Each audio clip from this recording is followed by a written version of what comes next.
इस देश की अर्थव्यवस्था पटरी से उतर जाए, लेकिन नेता और सत्ताधारियों का बैंक बैलेंस लगातार बढ़ते चला जाता है। इस देश की जीडीपी चाहे डूबती चली जाए, लेकिन सत्ता के साथ जो कॉर्पोरेट और इंडस्ट्रियलिस्ट और बिजनेस पर्सन खड़ा होगा, उसका नेटवर्थ कितने हजार फीसदी के साथ कुलांचे मारते हुए आगे बढ़ रहा होगा और दुनिया में उसका नाम हो रहा होगा। यह पैसा किसका है? इस देश के संसाधन से जुड़ा हुआ लोगों का पैसा है, जिसको वो अपने नेटवर्थ में सरकार के माध्यम से कन्वर्ट करते हैं। और यहां पर आज सबसे अहम सवाल यह है, क्या वाकई सरकार के पास कोई इकोनॉमिक विजन है या नहीं है? भारत में मौजूदा संकट सबसे बड़ा क्या है? भारत का मौजूदा संकट सबसे बड़ा यह है कि भारत में रोजगार नहीं है। और जो इसी महीने का यानी जो अक्टूबर का डाटा सामने आया है, जो ईपीएफओ का डाटा होता है, जो कर्मचारी भविष्य निधि योजना कहते हैं, जानकर हैरत होगी कि सितंबर में उसमें लगभग 55,34,869 कंपनियां थी। 5,34,869, जो अक्टूबर में घटकर 5,04,044 पे आ गई, यानी 30,825 कंपनियां इस दौर में गायब हो गई, मर्जर में चली गई या फिर बंद हो गई, जो ईपीएफओ से हट गई। और कुल कर्मचारी जो थे वह 4,77,000 से घटकर 4,58,000 पे आ गए, यानी 19,000 कर्मचारी भी गायब हो गए, जो कि ईपीएफओ से जुड़े हुए थे, जहां पीएफ का पैसा जाता है। यानी पीएफ का पैसा कटने वालों की भी 19,000 की नौकरी एक महीने का चक्कर में, हम आपको से बता रहे हैं, चली गई। इसी दौर में भारत का जो एक्सपोर्ट ग्रोथ है वो -5.1% है, चाइना का 11.4% है। इस क्राइसिस के दौर में भी हम आपको अक्टूबर का डाटा बता रहे हैं। मलेशिया का 14.6% है। इसी दौर में भारत माइनस में जा रहा है। भारत के पास क्या प्रोडक्ट मौजूदा वक्त में डंप करने की स्थिति में है? यहां पे कंज्यूमर खरीदने की स्थिति में नहीं है। तो अब उस कंपनीज को बेचने वाले लोग क्या अंतर्राष्ट्रीय मार्केट में इसलिए नहीं जा सकते हैं क्योंकि दूसरे देश में जब वो माल लेकर जाएंगे तो वहां पर वही माल सस्ते में या तो कोई दूसरा देश दे रहा होगा या वो उसका अपना देश सस्ते में माल उपलब्ध करा रहा होगा, तो आप कैसे ले जाएंगे? इसीलिए ये समझौते होते हैं अंतर्राष्ट्रीय तौर पर कि हमारे माल आपके यहां है, आपके माल हमारे यहां है।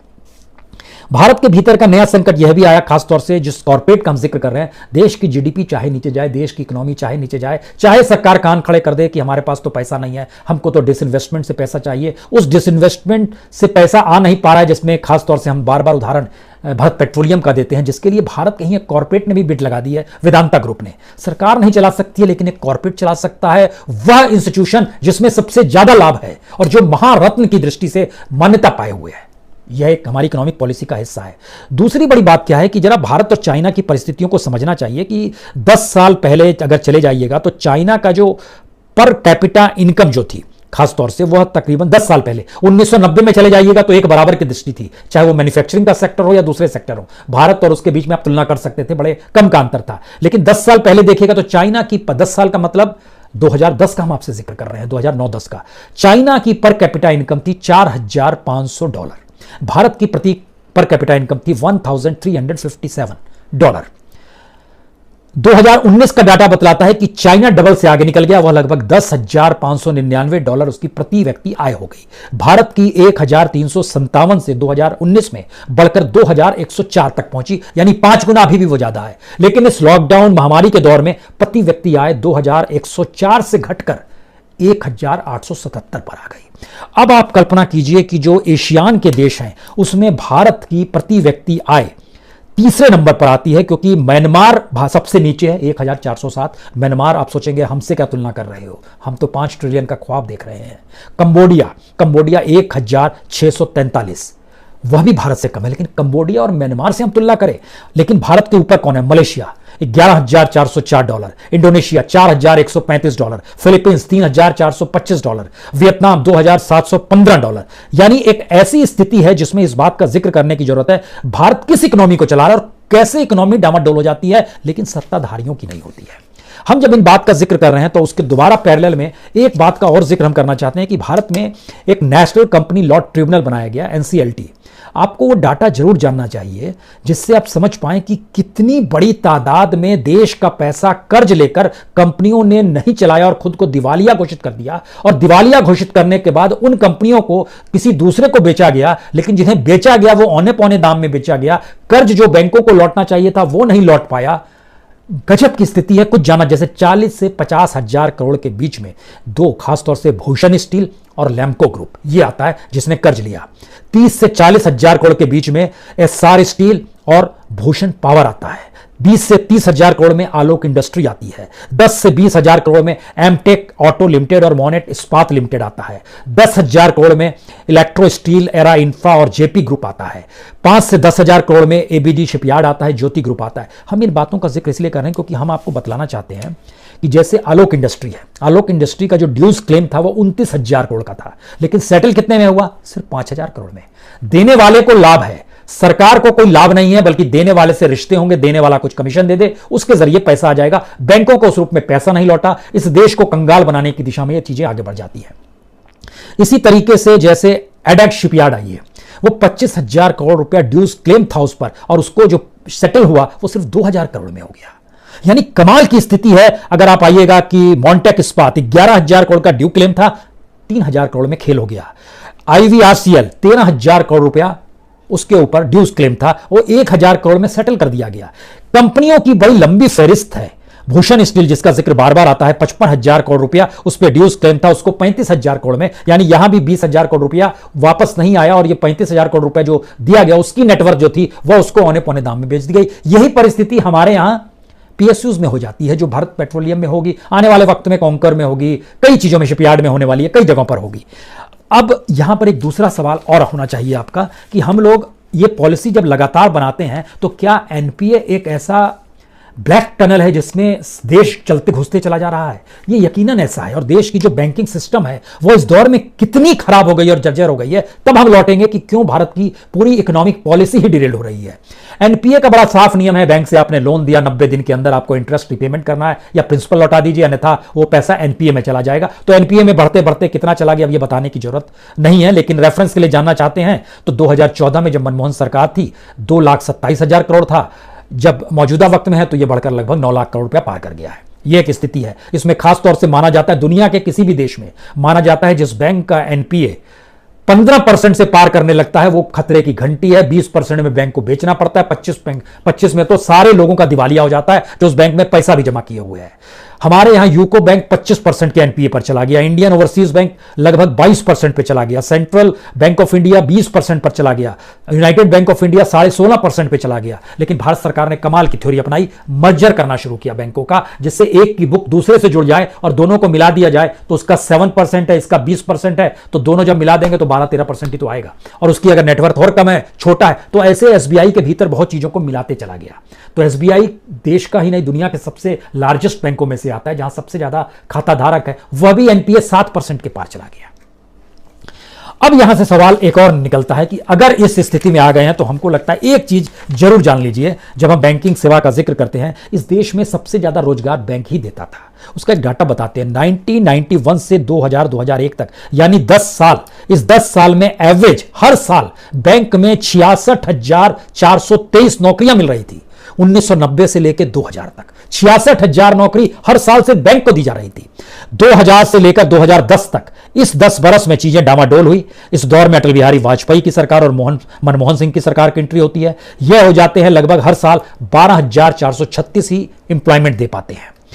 लेकिन 2010 से 2014 तक के बीच में फिर स्थिति अनुकूल होती है, जो मनमोहन सिंह का सेकंड टर्म था। बैंक फिर फलता फूलता है और हर साल इन 4 सालों में 60,000 नौकरियां बैंकों में जा रही थी।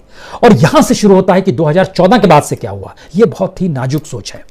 2014-15 से 15-16 के बीच में बैंकों में रोजगार पाने वाले सिर्फ 9,000 लोग थे। 2015-16 से 2016-17 के बीच में 924 लोगों की नौकरी चली गई और एक भी नई नौकरी नहीं लगी। यह जो पुरानी नौकरियां थी और इस नए साल की नौकरी थी, दोनों को मिलाकर 2016-17 और 17-18 के बीच में 33,000 नौकरियां लगी सिर्फ बैंक में। 2017-18 में आते आते ये 32,000 नौकरियां लगी। 2018-19 में जो लास्ट ईयर का जो आया था, 19-20 से ठीक पहले, उसमें 21,000 की नौकरी चली गई। और उसके बाद जब 2019-20 आया, इसमें लगभग 40,000 की नौकरी चली गई। यानी 2014 से अगर जोड़िएगा आप 2020 तक तो नेगेटिव में आ जाइएगा। तो बैंकिंग परिस्थितियां किस रूप में डेवलप हो रही थी, वो धीरे से खोखली होनी शुरू हुई। उसके भीतर की बुक्स भी खोखली शुरू होने लगी और पैसा भी कुछ इंडस्ट्रियलिस्ट कॉर्पोरेट हड़पने लगे।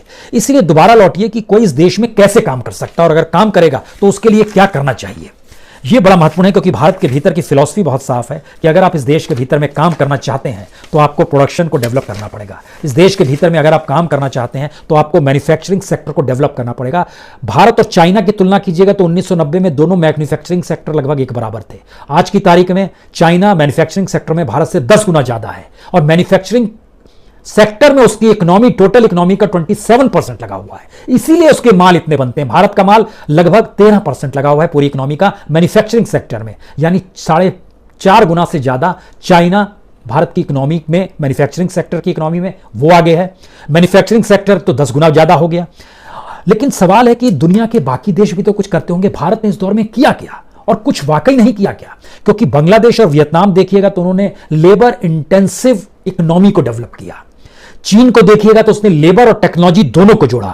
जापान को देखिएगा तो सेकंड वर्ल्ड वॉर के बाद से जापान ने खासतौर से पश्चिम से प्रतिस्पर्धा करने के लिए हर चीज बड़ी तेजी से सीखी, टेक्नोलॉजी को बहुत तेजी से डेवलप किया। स्टील का क्षेत्र हो, केमिकल का क्षेत्र हो, ऑटोमोबाइल का क्षेत्र हो, इलेक्ट्रॉनिक्स का क्षेत्र हो, जापान और दक्षिण कोरिया ने दोनों इस दिशा में बहुत तेजी से बढ़े।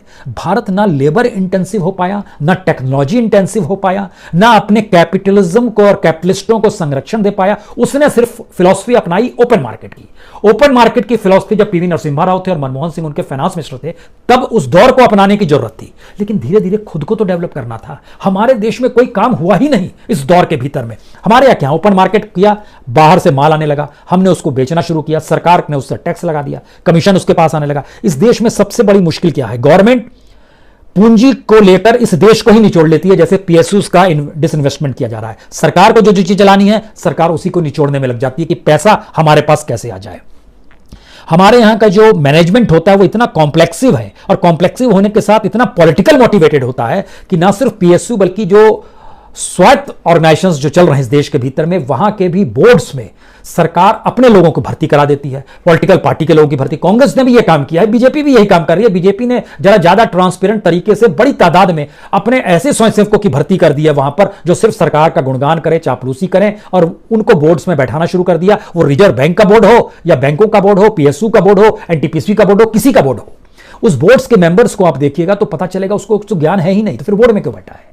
तो सर गिनाने के लिए अपने लोगों को भेज देते हैं। यानी इकोनॉमी पे ध्यान नहीं है, इकोनॉमी को किस रूप में डेवलप किया जाए इस पे ध्यान नहीं है, प्रोडक्शन पे ध्यान नहीं है, लेबर पे ध्यान नहीं है, क्योंकि एक ऐसी अनार्किज्म की स्थिति में हमारा पूरा पॉलिटिकल डेमोक्रेसी चली गई है जहां पर सिर्फ पैसा कमाना है और पैसे के जरिए सियासत करनी है। और शायद इसीलिए हमारा जो लेबर होता है उसको आप ह्यूमन रिसोर्स के तौर पर वैल्यू नहीं देते हैं। जो हमारी इंडस्ट्री डेवलप होती है, जरा सी डेवलप होती है तो पॉलिटिकल पार्टीज पहुंच जाती है वसूली के लिए। थानेदार से लेकर नौकरशाह उससे वसूलना चाहता है, वो उसके लिए स्वस्थ वातावरण है ही नहीं, वो क्या करे?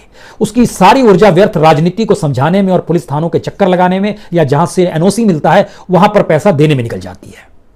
यहां पर धीरू भाई अंबानी को याद करना चाहिए। धीरू भाई अंबानी कहते थे कि इस देश में काम सब हो जाएंगे। एक हाथ में मैं चांदी का जूता रखता हूं, एक हाथ में सोने का जूता रखता हूं, जिसको जिस जूते से मारना है मार देता हूं, काम हो जाते हैं। और राजनीति तो वह समुद्र है, जितना फेंकिएगा डबल दे देती है। यह इस देश की इकोनॉमी का सवाल है, तो वही लोग आगे भी बढ़े हैं। यानी हमारे यहां की प्रोडक्शन में, फैक्ट्रीज में नए प्रयोग कौन करेगा? नहीं कोई जानता है। जो मजदूर है उसके हुनर का सही इस्तेमाल कैसे होगा? कोई नहीं जानता है। हमारे यहां जो पॉलिसी बनती है वो प्रोडक्शन से नहीं जुड़ती है। पॉलिसी ऐसी स्थितियों से जुड़ती है जिसमें सरकार के पास ज्यादा से ज्यादा अपने हाथ में कैसे कमान आ जाए। इसीलिए अब दोबारा लौटिए उस रिसेप पर, जो Comprehensive and Progressive Trans Pacific Partnership जिसका इंतजार भारत कर रहा है कि अमेरिका उसमें शामिल होगा तो वह भी उसमें शामिल हो जाएगा। और भारत इस सोच के नहीं शामिल हुआ रिसेप में कि चीनी माल भारत के भीतर में आ जाएगा। अब सवाल यह है कि भारत अपने भीतर क्या कॉम्पिटिटिव परिस्थितियों को डेवलप कर पाने में अक्षम है, सफल नहीं है? क्योंकि दुनिया के बाजार में जब आप समझौते अंतर्राष्ट्रीय तौर पर कर रहे होते हैं तो भारत के उन इंडस्ट्रियलिस्टों को, उन कॉर्पोरेट्स को, उन बिजनेसमैन को जो कि मैन्युफैक्चरिंग से जुड़े हुए हैं, उनको लाभ मिलता है कि उनका प्रोडक्ट अंतर्राष्ट्रीय बाजार में जाता है, जिसको हम कहते हैं वो एक्सपोर्ट करते हैं। और इस दौर में जब समूची दुनिया एक ऐसे क्राइसिस से चल रही है जहां पर सब एक दूसरे को साथ मिलाकर खड़े हैं, तो आप किस किस को कैसे कैसे रोकेंगे? और अगर रोकेंगे तो आप इतने अलग थलग पड़ जाएंगे कि आपकी इकोनॉमी और आपके नाम, इसको लेकर दुनिया में बहस शुरू हो चली है। आईएमएफ सीधे नहीं कह रहा है लेकिन इंगित कर रहा है कि भारत हो सकता है आने वाले वक्त में डेवलपिंग कंट्री भी ना रहे।